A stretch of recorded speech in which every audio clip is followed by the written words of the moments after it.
کیا آپ نے کبھی سوچا ہے کہ برے عمل کی سزا بغیر عدالت کے کیسے ملتی ہے؟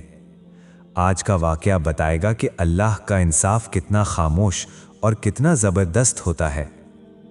خلیفہ ہارون رشید نے بہلول دانا کو ہدایت کی کہ بازار جاؤ اور قصائیوں کے ترازو اور جن پتھروں سے وہ گوشت تولتے ہیں وہ چیک کرو، اور جن کے تول والا پتھر یا ترازو خراب یا کم نکلے انہیں گرفتار کر کے دربار میں حاضر کرو۔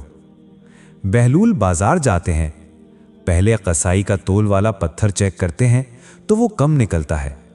قصائی سے پوچھتے ہیں کہ حالات کیسے چل رہے ہیں؟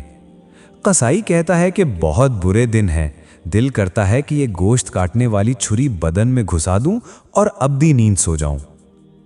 بہلول آگے دوسرے قصائی کے تول والے پتھر کو چیک کرتے ہیں، وہ بھی کم نکلتا ہے۔ قصائی سے پوچھتے ہیں کہ کیا حالات ہیں گھر کے؟ وہ کہتا ہے کہ کاش اللہ نے پیدا ہی نہ کیا ہوتا، بہت ذلالت کی زندگی گزار رہا ہوں۔ بہلول آگے بڑھے، تیسرے قصائی کے پاس پہنچے، تول والا پتھر چیک کیا تو بالکل درست پایا۔ قصائی سے پوچھا کہ زندگی کیسے گزر رہی ہے؟ قصائی نے کہا کہ اللہ تعالیٰ کا لاکھ لاکھ شکر ہے، بہت خوش ہوں، اللہ تعالیٰ نے بڑا کرم کیا ہے، اولاد نیک ہے، زندگی بہت اچھی گزر رہی ہے۔ بہلول واپس آتے ہیں، سلطان ہارون الرشید پوچھتے ہیں کہ کیا پروگریس ہے؟ بہلول کہتے ہیں کہ کئی قصائیوں کے تول والے پتھر کم نکلے ہیں۔